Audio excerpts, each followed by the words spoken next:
Okay, they're here. I haven't planted any voices, but... Witnesses, please state your names and occupations for the court.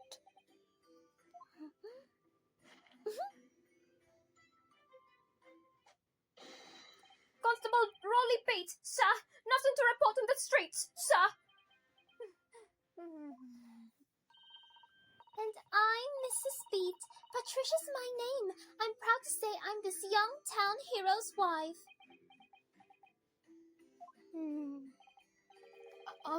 What's the story here? Well, in truth, we've not been married long. In fact, we celebrated our first anniversary only the other day.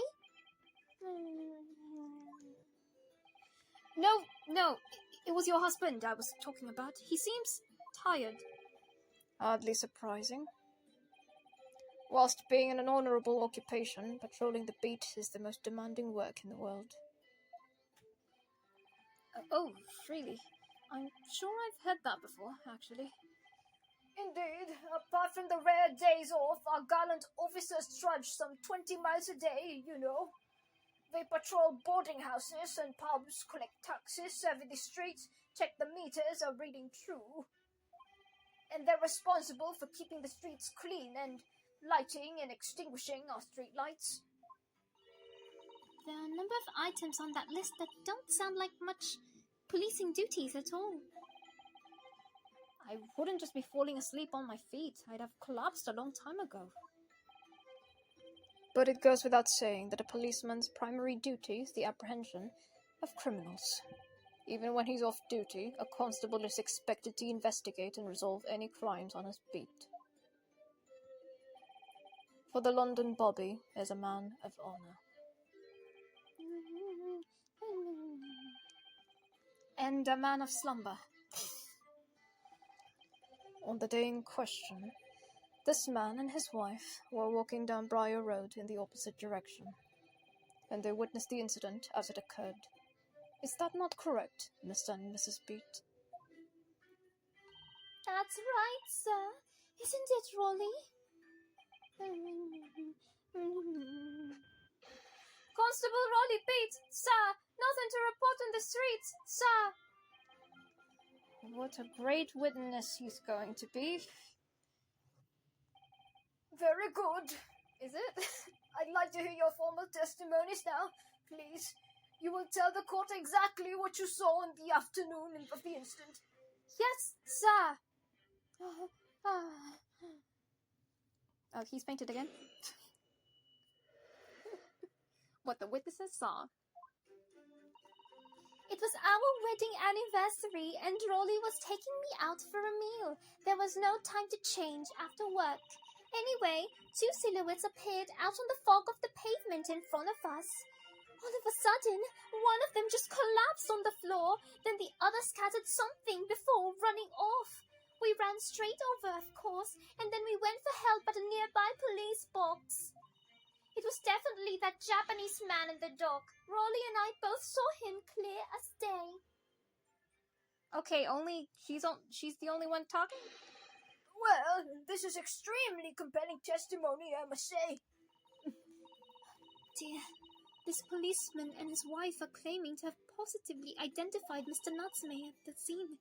If the testimony is true, the alternative course of the events that you established in the summation examination will be squashed.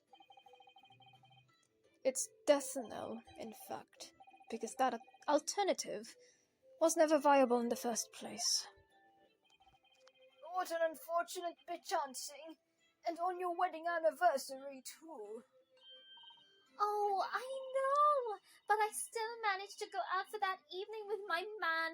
I thank the Lord for that. Gosh, the life of a London Bobby sounds very hard indeed. Indeed. However, this cross-examination will be over in minutes. You may well have time to rest this afternoon. What do you mean by that?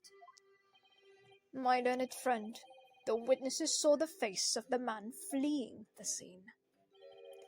They are testifying under oath that it was, without a doubt, the accused, Mr. Soseki Natsume. And one of these witnesses is a policeman, no less. So you appreciate the gravity of the situation, I'm sure. Except that the man's so tired, his wife has to do all the talking. Enough preamble. Counsel for the defense, commence your cross-examination, please. Yes, my lord. Oh dear. Cross-examination. Now let's skip around a little bit. Hold it! No time to change after work, you say? Are you also a member of the police, Mrs. Beat? Oh, no, sadly not. It's a job for strapping young men only. Women, children, and the elderly can't even apply. Well, I think you can probably see why children and the elderly can't do the job, can you? I think Raleigh looks ever so handsome in his uniform. It suits you down to the ground, doesn't it, darling? Tug. Poor Raleigh. What? I just finished my beat. Pat and I were heading back to the station. I was actually planning on getting changed there. Is he talking in his sleep? This is creepy. Oh no, Raleigh. I much prefer you in uniform. Sometimes I don't even recognize you when I see you in plain clothes. Oh dear, that doesn't seem healthy. Kindly adhere to the point. You were going for a meal after you had finished your beat for the day, correct? That's right, sir. Yes, although I was fit to drop, to be honest, after spending the whole day on my feet. But policing is my life, sir. As long as I'm the proud owner of this, I'll serve my city and my queen to the end. What's that now? My warrant card, sir. Proof that I'm a London copper. It has the noble founding principles of the force written on it as a reminder to all policemen of our sworn duty to patrol the streets of London town and uphold the peace of the common man. Sir, and for such a noble cause, I cover 20 miles every single day without fail and without a grumble, because I know that the plugging of my boots is all Londoner needs to hear feel safe and secure. So, fighting crime doesn't appear to come into it, then? But, sir, just on that particular day, I was looking forward to celebrating my wedding anniversary. Mrs. Beat puts up with a lot being married to a bobby like me. I wanted to show my dear wife how much I care. Oh, Pat. Oh, Raleigh. Oh, what a charming couple. Their young love is such a joy to behold. If a little over the top, perhaps? And then, kindly describe what happens next. Beautiful. I do love their animation. It's so cute. Hold it! 2 silhouettes. That's right. They were coming towards us, walking up to Briar Road in the opposite direction. There was a rather plump figure, followed by a scrawny, thin-looking man. That does sound exactly like the victim as pictured in this print, and like Mr. Natsume. Yes, unfortunately, it does.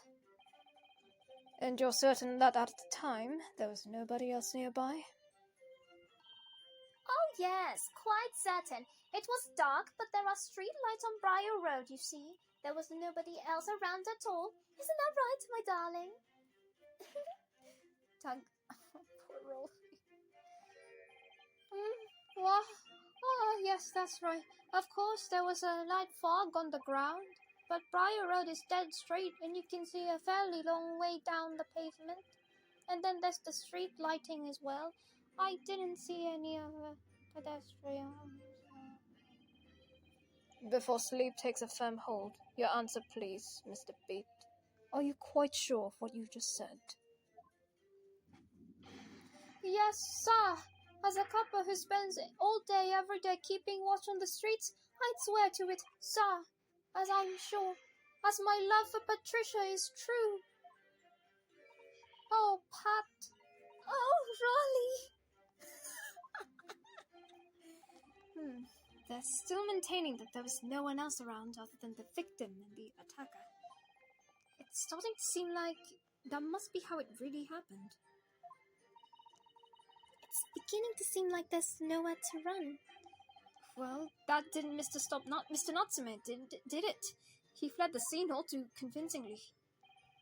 Thank you. I believe we have a reasonably clear idea of the situation just before the incident now. What happened in the crucial moments that followed? Oh yeah, I see. This is like the press all. Yeah. Okay. In that case, let's just stick around here and.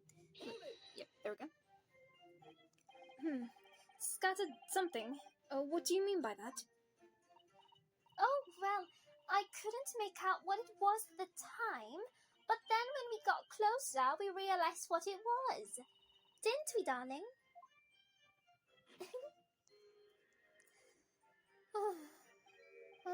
What? Yes, that's right. It was some old book. I see. Old books. Yes, sir. The culprit had dropped a number of them all around where the victim lay on the pavement. Indeed, as clearly pictured in this photographic print. That rotten Japanese man did that when he did the deed. Now hold it right there. Let's not forget that it remains to be established that the defendant was indeed the attacker. But we saw him. It was the man in the dark without questions.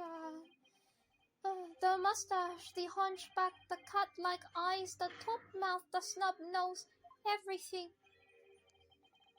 Any more insults you want to throw in? That's right. He looked down at that poor defenseless woman with those terrifying, intense eyes, and then suddenly threw his books onto the pavement and ran away. I see. This is tough. They seem as though they're telling the truth here. May I remind the court that this unambiguous testimony comes from a policeman and his wife. Now please, continue. Yes, sir. Jesus Christ. We ran straight over. Okay, we ran straight over. Sorry. Hold it. Was it your husband who went to fetch help? No, I went. I may not be a police officer myself, but I am the proud wife of one. Isn't that right, my darling? Doug. What? Yes, that's right. I asked Miss B to go. I was off duty by that point. But the Bobby's never truly off duty, of course. So I felt obligated to stay behind. Very laudable, Mr. Beats. Preserving the scene of the crime is a task of considerable importance. That's why I sent Patricia, you see. I told her where to find the right police box. Forgive my ignorance. What do you mean by the right police box?